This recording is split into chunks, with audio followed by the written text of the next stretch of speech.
Subscribe करें हमारे YouTube channel और पाएं वीडियो सबसे पहले। और हाँ, बेल आइकन दबाना ना भूलें। धर्मपत्नी माहिल्या अपनी भक्ति में तल्लीन रहती, भजन में तल्लीन रहती। एक पुरुष में ईर्ष्या कम होती है।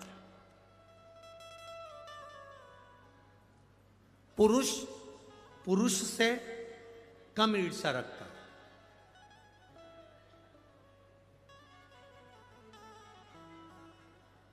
पर जो नारी कभी सत्संग नहीं करी होती है, जो नारी कभी भगवान का भजन नहीं करी होती है, जो नारी कभी किसी सतगुरु की शरणागति में बैठकर सत्संग नहीं करी होती है, जिस नारी ने कभी मंत्र का स्मरण नहीं जाना होता है, भले वो कितने भी विद्वान की पत्नी क्यों ना, कितने विद्वान की पत्नी क्यों ना,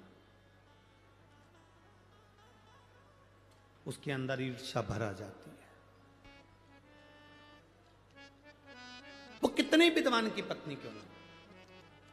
ये गोदावरी मैया के प्रागट्य की जो कथा है, गौतम बाबा की धर्म पत्नी भगवान की भक्ति में रमने वाली, भजन करने वाली, कीर्तन करने वाली, स्मरण करने वाली, किसी के दिखावे में नहीं पड़ती थी, दिन रात भगवान की भक्ति में डूबती थी।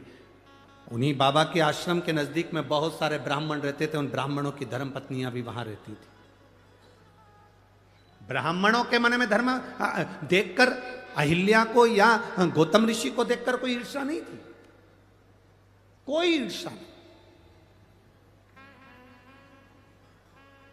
बहुत विद्वान भी अगर कोई है और उनकी धर्म पत्नी अगर है, अगर वो धर्म पत्नी सत्संग नहीं करती, कीर्तन नहीं करती, भगवान की भक्ति में नहीं डूबती, किसी गुरु की शरणागति में बैठकर सत्संग उसने नहीं करा होता, तो विद्वान से विद्वान अगर व्यक्ति भी कोई है तो उसकी पत्नी को किसी ना किसी से ईर्ष्या का भाव उत्पन्न हो ही जाता है। ईर्ष्या उत्पन्न होती है।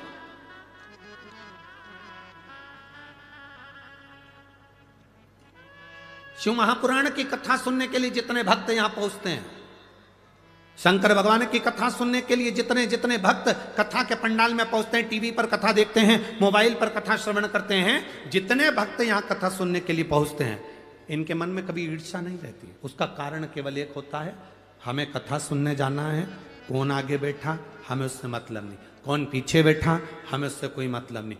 कथा शंकर भगवान की शिव महापुराण का जो श्रोता होता है उसके हृदय में ईर्ष्या नहीं होती। वो अपने साथ बैग के अंदर एक पन्नी लेकर चलता है, एक बिछाने की दरी लेकर चलता है, एक छाता लेकर चलता है, 2 पानी की बोलो बोलो जम के बोलो बॉटल लेकर चलता है। उसको मालूम है कथा का पंडाल सुबह 10 बजे, 11 बजे, 12 बजे तक पूरा फुल हो जाएगा, मुझे बैठने की जगह नहीं मिल सकती क्योंकि मैं लेट जा रही हूं। उसने अपने झोले के अंदर एक दरी रख ली, उसने अपने झोले के अंदर 2 पानी की बोतल रख ली, उसने अपने दरी के उसके झोले के अंदर एक छाता रख लिया। उसको मालूम है कि मैं कहीं पर भी बैठ जाऊंगी और मुझे ये शिव महापुराण की कथा जहां सुनने को मिलेगी।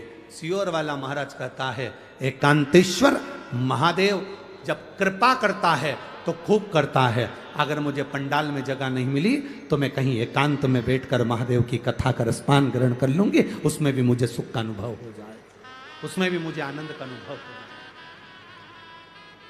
उसमें भी मुझे एक रसतत्व प्राप्त हो जाएगा, भगवान की अविरल भक्ति प्राप्त हो जाएगी। ये वो जानती है, ये उसके चित्त में है, ये उसके हृदय में है, ये उसकी चित्तवृत्ति में विराजमान है, ये उसके हृदय में विराजमान, और ये उसके हृदय के बीच मध्य में बैठा हुआ कि वो शिव है, तो वो आनंदता देता है।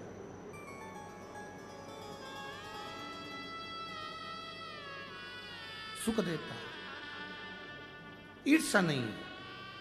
पर गौतम बाबा की धर्म पत्नी माता अहिल्या सुबह उठना, बुआरी लगाना, रंगोली डाल देना, जल छोड़ देना, पूरे आनंद के साथ गौतम ऋषि जिस शिव भक्ति में लगे रहते थे, अहिल्या माता उनकी शंकर के पार्थिव शिवलिंग का निर्माण करने के लिए मट्टी को तैयार करती थी।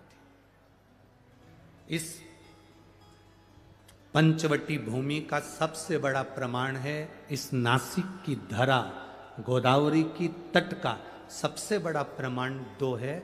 यहाँ गौतम ऋषि की धर्म पत्नी माता हिल्या भी मिट्टी तैयार करती थीं, जिससे पार्थिव शिवलिंग का निर्माण होता था।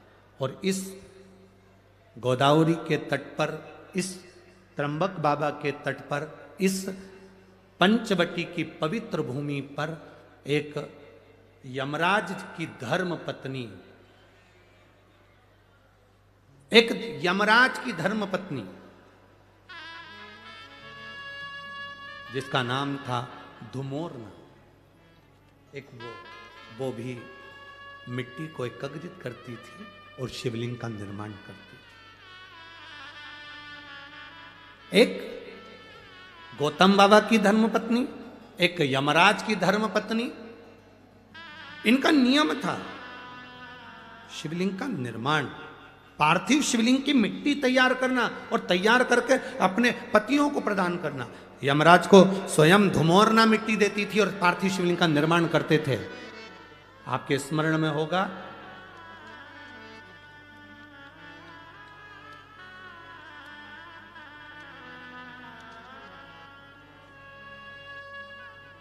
एक बार यमराज ने स्वयं ब्रह्मा जी से एक प्रश्न किया था, स्मरण करिएगा।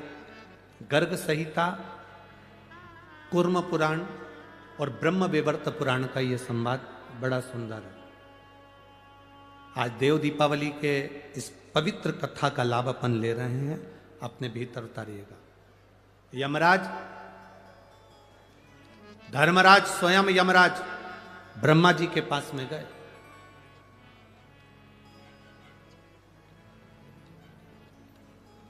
और यमराज ब्रह्मदेव के पास में जाकर ब्रह्मा जी के सम्मुख में खड़े हो गए। अब ब्रह्मा जी के सारे मुख नेत्र बंद थे, स्मरण नहीं आया ब्रह्मा जी को। माता वीणा वादनी ने आवाज लगाकर अपने स्वर में अपनी वीणा से कहा, ब्रह्मदेव दरवाजे पर यमराज आए हैं।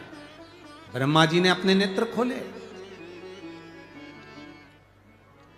और ब्रह्मा जी ने जो नेत्र खोले तो सामने क्या देखते हैं कि यमराज खड़ा हुआ।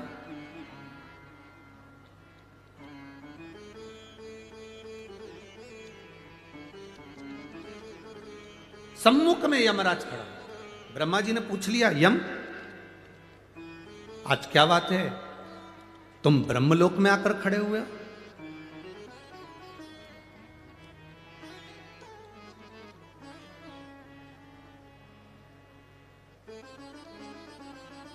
यमराज ने कहा, ब्रह्मा जी मैं संसार के पापी जीवों को नरक का भोग भुगताता हूं। मैं मृत्यु लोक से आने वाले जितने जितने पापी जीव हैं इनको यम का, नरक का भोग भुगताता हूं। इन जीवों को जब नरक का भोग भुगताता हूंगा तो उसका थोड़ा ना थोड़ा दोष मुझे भी तो लगता होगा। ब्रह्मा जी ने कहा, आप तो पूरा निर्णय देने के बाद भोग भुगताते हो तो आपको पाप लगना ही नहीं चाहिए। परंतु यमराज ने कहा, नहीं, मेरी धर्म पत्नी धुमोरना कहती है, मेरी धर्म पत्नी धुमोरना ने कहा है कि अगर आप जीव को नरक का भोग भी भुगता रहे हो तो कुछ ना कुछ दोष तुम्हारी जिंदगी में लगेगा जरूर। मैं क्या करूं? ब्रह्मा जी ने कहा, इसका उत्तर तो मैं नहीं दे सकता, पर इसका उत्तर आपको भगवान नारायण दे सकते हैं। यमराज उसी समय पर ब्रह्मा जी को प्रणाम करे, यमराज के वहां से सीधे भगवान नारायण के पास पहुंच गए। नारायण के दरवाजे पर जैसे बैकुंठ में पहुंचे, माता लक्ष्मी नारायण के चरण दबा रही थी और यमराज ने आकर भगवान के चरणों को प्रणाम करा।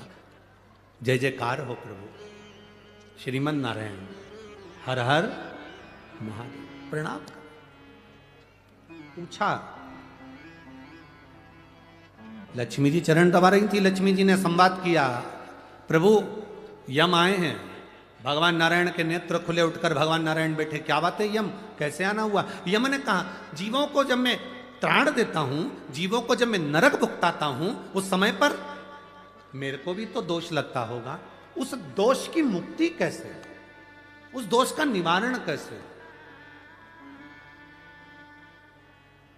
भगवान नारायण ने कहा, सुनो यम,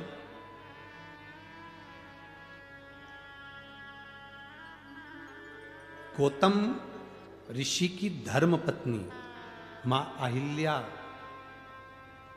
स्वयं भगवान शंकर से प्रार्थना कर कर उनकी सिर की गंगा की एक धार 7 केश हटाकर पृथ्वी पर लेकर आई है, जिसका नाम गोदावरी है। अगर यम भूल से भी एक बार उस भूमि पर स्वयं रामचरण रखेंगे, वो गोदावरी का तट सरल नहीं होगा। जहां पर स्वयं रामचरण रखेंगे, वो गोदावरी का तट सरल नहीं है। जहां स्वयं शंकर भगवान को भी उनका गुरु मिल जाएगा, वो भूमि साधारण नहीं है, गोदावरी का तट। तुम एक काम करो यमराज, मृत्युलोक में जाओ, गोदावरी के तट पर जिस पंचवटी में भगवान राम प्रवेश करेंगे, उस पंचवटी भूमि पर वन क्षेत्र में, जंगल क्षेत्र के अंतर्गत गोदावरी के एकांत स्थान में बैठकर तुम शिवलिंग का निर्माण कर कर उसका पूजन करो। तुम्हारी जिंदगी में अगर कोई जीव का दोष भी होगा तो वो समाप्त हो जाएगा। कैसा भी दोष हो समाप्त हो जाता है। आज आप लोगों से ज्यादा हमारी किस्मत बहुत धनी हुई है। हमारी किस्मत आज धन भागी हुई है कि इस पवित्र भूमि पर धुमोरना यमराज की पत्नी शिवलिंग बनाती थी, यमराज पूजन करते थे और यमराज के ऊपर का दोष भी समाप्त हो जाता था। आज वो पवित्र भूमि पर शिव पुराण गाने का सौभाग्य मिला।